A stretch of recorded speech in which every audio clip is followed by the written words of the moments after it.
ಹುಷಾರು.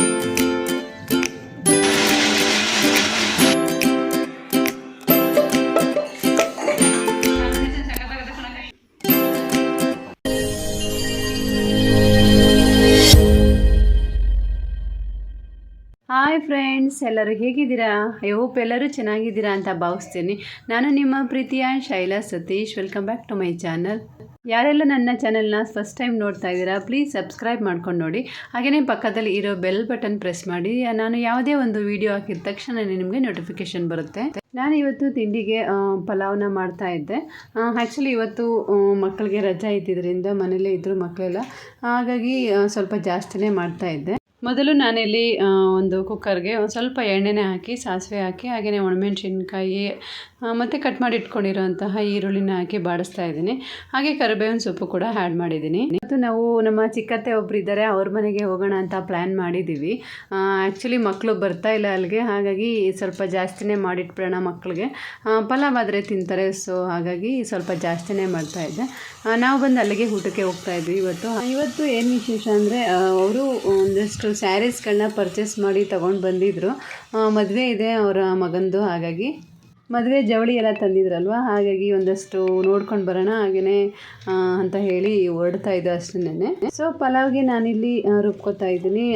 ಕೊತ್ತಂಬರಿ ಸೊಪ್ಪು, ಹಸಿಮೆಣ್ಸಿನ್ಕಾಯಿ, ಚಕ್ಕೆ ಲವಂಗ, ಹಾಗೆಯೇ ಬೆಳ್ಳುಳ್ಳಿ ಸ್ವಲ್ಪ, ಕಾಯಿ ತುರಿ ಸ್ವಲ್ಪ, ಇದಿಷ್ಟನ್ನು ಹಾಕೊಂಡು ನಾನಿಲ್ಲಿ ರುಬ್ಕೊತಾ ಇದ್ದೀನಿ.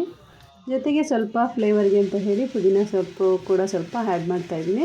ಪುದೀನ ಸೊಪ್ಪು ಜಾಸ್ತಿ ಹಾಕಲ್ಲ, ಯಾಕಂದರೆ ಅದ್ರದ್ದು ಸ್ಮೆಲ್ ಏನಿದೆ ಅದು ಅಷ್ಟಾಗಿ ಇಷ್ಟ ಆಗಲ್ಲ ನಮ್ಮ ಮನೆಯಲ್ಲಿ, ಹಾಗಾಗಿ. ಸೊ ಟೊಮೊಟೊ ಎಲ್ಲ ಹಾಕಿ ಬಾಡಿಸಿ, ಆನಂತರ ಸ್ವಲ್ಪ ಕಡಲೆ ಬೀಜ ಕೂಡ ಆ್ಯಡ್ ಮಾಡಿದ್ದೀನಿ.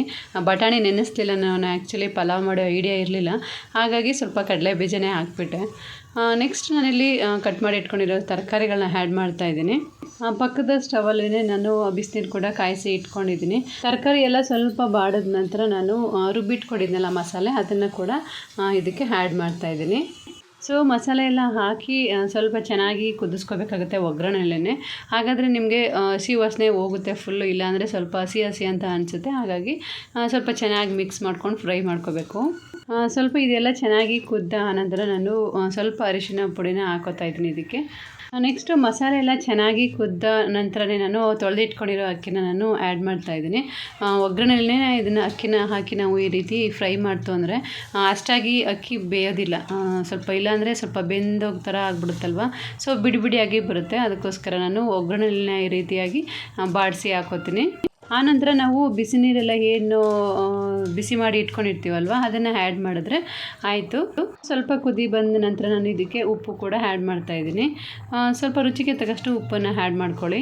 ಸೊ ನಮಗೆ ಬೇಕಾದಷ್ಟು ಅಳತೆಯಲ್ಲಿ ನೀರನ್ನು ಎಲ್ಲ ಹಾಕಿ ರೆಡಿ ಮಾಡ್ಕೊಂಡು ಇವಾಗ ಸ್ವಲ್ಪ ಕುದಿ ಬರೋವರೆಗೂ ಕಾಯಬೇಕು. ಕುದಿ ಬರಲಿಲ್ಲ ಅಂದರೆ ಸ್ವಲ್ಪ ಅಷ್ಟಾಗಿ ಬಿಡಿಬಿಡಿಯಾಗಿ ಬರಲ್ಲ, ಹಾಗಾಗಿ ಕುದಿ ಬಂದಮೇಲೆ ಸ್ವಲ್ಪ ಕೊತ್ತಂಬರಿ ಸೊಪ್ಪನ್ನು ಹಾಕಿ ನಾನು ಇದನ್ನು ಲಿಡ್ನ ಕ್ಲೋಸ್ ಮಾಡಿ ಇಡ್ತಾಯಿದ್ದೀನಿ. ಇದನ್ನು ನಾನು ಒಂದು ಕೂಗು ಮಾತ್ರ ಕೂಗಿಸ್ತೀನಿ ಅಷ್ಟೇ. ಸೊ ಫೈನಲಿ ಬಿಸಿ ಬಿಸಿ ಪಲಾವ್ ರೆಡಿಯಾಗಿದೆ. ಇದಕ್ಕೆ ನಾನು ಮೊಸರು ರಾಯ್ತ ಏನಿದೆ ಅದನ್ನು ನಾನು ಸರ್ವ್ ಮಾಡ್ತಾಯಿದ್ದೀನಿ. ಹಾಗೆಯೇ ಸ್ವಲ್ಪ ಖಾರ ಇತ್ತು, ಹಾಗಾಗಿ ಜೊತೆಗೆ ಅದನ್ನು ಕೂಡ ಕೊಟ್ಟೆ. ಬೇಕಿದ್ದರೆ ಇದಕ್ಕೆ ಚಟ್ನಿ ಜೊತೆ ಕೂಡ ಸರ್ವ್ ಮಾಡ್ಬೋದು, ತುಂಬಾ ಚೆನ್ನಾಗಿರುತ್ತೆ, ಒಳ್ಳೆ ಟೇಸ್ಟ್ ಕೊಡುತ್ತೆ.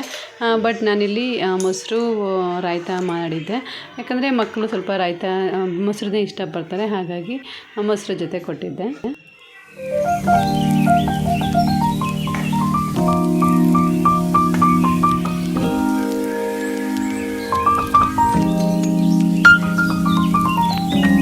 ಮಕ್ಕಳಿಗೆ ಮತ್ತು ಸತೀಶ್ ಅವ್ರಿಗೆ ಎಲ್ಲರಿಗೂ ಕೂಡ ತಿಂಡಿ ಎಲ್ಲ ಹಾಕ್ಕೊಟ್ಟು, ಆನಂತರ ನಾನು ಕೂಡ ತಿಂಡಿ ಎಲ್ಲ ತಿಂದ್ಕೊಂಡು, ಸೊ ಒಂದಷ್ಟು ಸಿಂಕಲ್ಲೆಲ್ಲ ಪಾತ್ರೆ ಇತ್ತು, ಎಲ್ಲ ತೊಳೆದಿಟ್ಬಿಟ್ಟು ರೆಡಿ ಮಾಡಿದೆ. ಎಲ್ಲಿಂದ ಆದರೂ ಹೊರಗಡೆಯಿಂದ ಬಂದಾಗ ತೊಳಿಲಿಕ್ಕೆ ಒಂಥರ ಇಂಟ್ರೆಸ್ಟ್ ಅಷ್ಟಾಗಿರಲ್ಲ, ಹಾಗಾಗಿ ಹೋಗುವಾಗಲೇ ಎಲ್ಲನೂ ತೊಳೆದಿಟ್ಬಿಟ್ಟು ಹೋದರೆ ಸಮಾಧಾನ. ಹಾಗೆಯೇ ರಾತ್ರಿದು ಸ್ವಲ್ಪ ಸಾಂಬಾರೆಲ್ಲ ಇತ್ತು, ಹಾಗಾಗಿ ಅದನ್ನು ಕೂಡ ಬಿಸಿ ಮಾಡಿಟ್ಟೆ. ಆ್ಯಕ್ಚುಲಿ ಇವತ್ತು ಕರೆಂಟ್ ಇರಲಿಲ್ಲ, ಯಾಕೋ ಬೆಳಿಗ್ಗೆ 6ಇಂದ ಸಾಯಂಕಾಲ 6ವರೆಗೂ ತೆಗೆದಿದ್ದ. ಸಮ್ಮರ್ ಅಲ್ವಾ, ಸೊ ಏನೂ ಮಾಡಲಿಕ್ಕಾಗಲ್ಲ, ಹಾಗಾಗಿ ಸ್ವಲ್ಪ ಹಾಲು ಮತ್ತು ಸಾಂಬಾರು ಎಲ್ಲದನ್ನು ಕೂಡ ಬಿಸಿ ಮಾಡಿಟ್ಟೆ. ಹಾಗೆಯೇ ಕೌಂಟರ್ ಟಾಪ್ ಏನಿದೆ ಅದು ಮತ್ತು ಗ್ಯಾಸ್ ಸ್ಟವ್ ಏನಿದೆ ಎಲ್ಲದನ್ನು ಕ್ಲೀನ್ ಮಾಡಿ ಪಾತ್ರೆಗಳೆಲ್ಲ ತೊಳೆದಿಟ್ಬಿಟ್ಟು ಜೋಡಿಸ್ಬಿಟ್ಟು ಮಕ್ಕಳಿಗೆ ಹಾಲೆಲ್ಲ ಕೊಟ್ಟು ಎಲ್ಲಿಗಾದರೂ ಹೊರಡಬೇಕು ಅಂದರೆ ಎಷ್ಟು ಕತೆಗಳಿರುತ್ತಲ್ವ ನಮಗಂತೂ. ಸೊ ಕೆಲಸ ಎಲ್ಲ ಮುಗಿಸಿ ಆನಂತರ ನಾವು ಮನೆಯಿಂದ ಹೊರಟ್ವಿ. ಒಂದಷ್ಟು ಸ್ಯಾರೀಸ್ ಎಲ್ಲ ಪರ್ಚೇಸ್ ಮಾಡ್ಕೊಂಡು ಬಂದಿದ್ರು ಅಲ್ಲಿ ತುಂಬಾ ಚೆನ್ನಾಗಿತ್ತು ಸ್ಯಾರೀಸ್ ಎಲ್ಲ. ಹಾಗೆ ಹೀಗೆ ಒಂದಷ್ಟು ಎಲ್ಲ ಹರಟೆ ಎಲ್ಲ ಹೊಡ್ಕೊಂಡು ಮಾತಾಡ್ಕೊಳ್ತಾ ಕೂತಿದ್ವಿ. ಹಾಗೆಯೇ ಸ್ಯಾರೀಸ್ ಎಲ್ಲ ತೋರಿಸಿದ್ರು. ಸ್ಯಾರೀಸ್ ಎಲ್ಲ ನೋಡ್ತಾಯಿದ್ವಿ, ತುಂಬಾ ಚೆನ್ನಾಗಿತ್ತು. ವರ್ಕ್ಗಳೆಲ್ಲ ಇನ್ನೂ ಕೊಟ್ಟಿರಲಿಲ್ಲ ಅವರು. ಇವಾಗ ವರ್ಕ್ಗಳಿಗೆಲ್ಲ ಕೊಡಲಿಕ್ಕೆ ಅಂತ ಬ್ಲೌಸ್ ಎಲ್ಲ ಕಟ್ ಮಾಡಿಕೊಂಡು ಎತ್ತಿಟ್ಕೊತಾ ಇದ್ರು. ಹಾಗೆಯೇ ಒಂದಷ್ಟು ಹೊತ್ತು ಎಲ್ಲ ಮಾತಾಡ್ಕೊಂಡು ಕೂತಿದ್ದು. ಹಾಗೆಯೇ ಊಟ ಎಲ್ಲ ಮುಗಿಸ್ಕೊಂಡು ನಾವು ಮನೆಗೆ ಬಂದ್ವಿ. ಅಷ್ಟರಲ್ಲಿ ಹಸ್ಬೆಂಡ್ ಸತೀಶ್ ಅವರು ಕೂಡ ಬಂದರು. ಹಾಗಾಗಿ ಅವ್ರಿಗೂ ಕೂಡ ಕಾಫಿ ಎಲ್ಲ ಮಾಡಿಕೊಟ್ಟೆ. ಇವಾಗ ಸ್ಟಡಿ ಮಾಡ್ತಾಯಿದ್ದೀನಿ ನೋಡಿ ಫ್ರೆಂಡ್ಸ್. ಡೀಪ್ ಫ್ರೈ ಮಾಡ್ಬಿಟ್ಟು ಎಲ್ಲ ಉಪ್ಪು ಮಾಡ್ಬಿಟ್ಟು ನೀನು ಹಾಕೋದೆಲ್ಲ ಎಕ್ಸ್ಟ್ರಾ ತಾನೆ. ತೋರಿಸಾದ್ಮೇಲೆ ಯೂಟ್ಯೂಬ್ ಹಾಕ್ತೀನಿ. ಚೆನ್ನಾಗಿ ಬಂದಿದೆ. ನನ್ನ ಮಗ ಹೆಂಗೆ ಮಾಡಿದ್ದಾನೆ ಆಲೂಗೆಡ್ಡೆಲಿ. ಸೊ ಪ್ರೀತು ಬಂದು ಏನೋ ಮಾಡ್ತೀನಿ ಅಂತ ಹೇಳಿ ಆಲೂಗೆಡ್ಡೆ ಎಲ್ಲ ತುರಿದುಕೊಂಡು ಅದನ್ನು ಎಣ್ಣೆಗೆ ಹಾಕ್ಕೊಂಡೆಲ್ಲ ಫ್ರೈ ಮಾಡ್ಕೊಂಡಿದ್ದ. ಬಟ್ ಎಲ್ಲ ಸೀದೋಗ್ಬಿಟ್ಟಿತ್ತು. ಅದನ್ನೇ ನೋಡ್ಕೊಂಡು ನಗ್ತಾ ಇದ್ವಿ. ಹಾಗೆಯೇ ಹೋಗುವಾಗ ಒಂದಷ್ಟು ಬಟ್ಟೆಗಳೆಲ್ಲ ವಾಷಿಂಗ್ ಮಿಷಿನ್ಗೆಲ್ಲ ಹಾಕಿಟ್ಟಿದ್ದೆ. ಅದನ್ನಿನ್ನೂ ಒಣಗಾಕೋಕ್ಕೆ ಹಾಕಿರಲಿಲ್ಲ. ಹಾಗಾಗಿ ಅದನ್ನು ಕೂಡ ತೊಗೊಂಡೋಗಿ ಟೆರೆಸ್ ಮೇಲೆ ಒಣಗಾಕಿಟ್ಟು ಬಂದೆ. ಹಾಗೆಯೇ ನೆನ್ನೆ ಹಾಕಿದ್ದ ಬಟ್ಟೆಗಳೆಲ್ಲ ಒಣಗಿತ್ತು. ಹಾಗಾಗಿ ಅದನ್ನು ಕೂಡ ಮಡ್ಚ್ಕೊಂಡು ಎತ್ತಿಟ್ಕೊಂಡು ಬಂದೆ. ಈ ಬಟ್ಟೆಗಳ ಕತೆ ಅಂತೂ ಮುಗಿಯೋದೇ ಇಲ್ಲ. ಎಷ್ಟೇ ಕ್ಲಿಯರ್ ಮಾಡೋಕ್ಕೆ ಹೋದ್ರೂ ಮತ್ತಷ್ಟು ಸೇರ್ಕೊತಾನೆ ಇರುತ್ತೆ. ವಾಶ್ ಮಾಡ್ತಾನೆ ಇರಬೇಕು, ಒಣಗಾಕ್ತಾನೆ ಇರಬೇಕು, ಹಾಗೆ ಮಡಚಿ ಇಡ್ತಾನೆ ಇರಬೇಕು. ಆ ಥರ ಆಗಿಬಿಡುತ್ತೆ. ಹಾಗೆಯೇ ಇವತ್ತು ಒಂದು ಸ್ಯಾರೀಸ್ ಕುಚ್ಚು ಇತ್ತು. ಕುಚ್ಚು ಅರ್ಧ ಹಾಕಿದ್ದೆ. ಹಾಗಾಗಿ ಅದನ್ನು ಕೂಡ ಪೂರ್ತಿ ಮಾಡಿದೆ ಇವತ್ತು. ಯಾವುದೋ ವೀಡಿಯೋಸ್ ಮಾಡ್ಕೊಳಕ್ಕಾಗಿಲ್ಲ, ಸ್ವಲ್ಪ ಟೈಮ್ ಆಗಿಬಿಟ್ಟಿತ್ತು. ಅರ್ಜೆಂಟ್ ನಾನು ನಾಳೆನೇ ಅದನ್ನು ಕೊಡಬೇಕಾಗಿತ್ತು. ಹಾಗಾಗಿ ಅದನ್ನು ಯಾವುದೇ ವೀಡಿಯೋ ಮಾಡ್ಕೊಳ್ಳಿಲ್ಲ. ಕುಚ್ಚು ಹೇಗಿದೆ ಕಮೆಂಟ್ ಮಾಡಿ ತಿಳಿಸಿ. ಇದಾಗಿತ್ತು ಇವತ್ತಿನ ನನ್ನ ಒಂದು ಲಾಗ್, ಡೈಲಿ ಲಾಗ್ ಅಂತಲೇ ಹೇಳ್ಬೋದು. ಐ ಹೋಪ್ ನಿಮಗೆಲ್ಲ ಈ ವಿಡಿಯೋ ಇಷ್ಟ ಆಗಿದೆ ಅಂತ ಭಾವಿಸ್ತೀನಿ. ಇಷ್ಟ ಆಗಿದ್ದರೆ ಲೈಕ್ ಮಾಡಿ, ಶೇರ್ ಮಾಡಿ, ಕಮೆಂಟ್ ಮಾಡಿ. ಯಾರೆಲ್ಲ ನನ್ನ ಚಾನಲ್ನ ಫಸ್ಟ್ ಟೈಮ್ ನೋಡ್ತಾ ಇದ್ದೀರಾ ಪ್ಲೀಸ್ ಸಬ್ಸ್ಕ್ರೈಬ್ ಮಾಡ್ಕೊಂಡು ನೋಡಿ. ಹಾಗೆಯೇ ಪಕ್ಕದಲ್ಲಿ ಇರೋ ಬೆಲ್ ಬಟನ್ ಪ್ರೆಸ್ ಮಾಡಿ. ನಾನು ಯಾವುದೇ ಒಂದು ವಿಡಿಯೋ ಹಾಕಿದ ತಕ್ಷಣ ನಿಮಗೆ ನೋಟಿಫಿಕೇಷನ್ ಬರುತ್ತೆ. ಸಿಗೋಣ ಮತ್ತೊಂದು ವಿಡಿಯೋದಲ್ಲಿ. Till then bye, take care.